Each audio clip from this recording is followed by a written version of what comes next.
ಬಳ್ಳಾರಿ ಜಿಲ್ಲೆಯಲ್ಲಿ ಕೂಡ ನಿನ್ನೆ 2 ಪಾಸಿಟಿವ್ ಕೇಸಸ್ ಬಂದಿದೆ.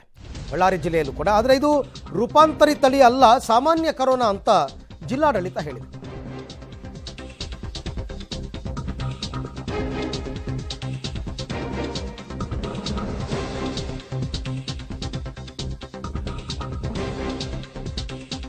ಬಳ್ಳಾರಿಯಲ್ಲಿ 2 ಪಾಸಿಟಿವ್ ಕೇಸ್, ಇದು ರೂಪಾಂತರಿ ತಳಿ ಅಲ್ಲ, JN.1 ಅಲ್ಲ ಅಂತ ಜಿಲ್ಲಾಡಳಿತ ಹೇಳಿದೆ. ಕರೋನಾ ಲಕ್ಷಣ ಕಂಡ ಹಿನ್ನೆಲೆಯಲ್ಲಿ ಟೆಸ್ಟ್ ಮಾಡಿದ್ವಿ, ಇಬ್ಬರಿಗೂ ಕೂಡ ಸೋಂಕು ದೃಢಪಟ್ಟಿದೆ, ಇಬ್ಬರಿಗೂ ಟ್ರಾವೆಲ್ ಹಿಸ್ಟ್ರಿ ಇಲ್ಲ, ಜಿಲ್ಲಾಸ್ಪತ್ರೆಯ ಕೋವಿಡ್ ವಾರ್ಡ್ನಲ್ಲಿ ಅವ್ರನ್ನ ಅಡ್ಮಿಟ್ ಮಾಡಿಕೊಂಡು ಟ್ರೀಟ್ಮೆಂಟ್ ಕೊಡ್ತಾ ಇದ್ದೀವಿ ಅಂತ ಈಗ ಅಲ್ಲಿನ ಜಿಲ್ಲಾಡಳಿತ ಮತ್ತು ಅಲ್ಲಿನ ಆರೋಗ್ಯ ಇಲಾಖೆ ಕನ್ಫರ್ಮ್ ಮಾಡಿದೆ.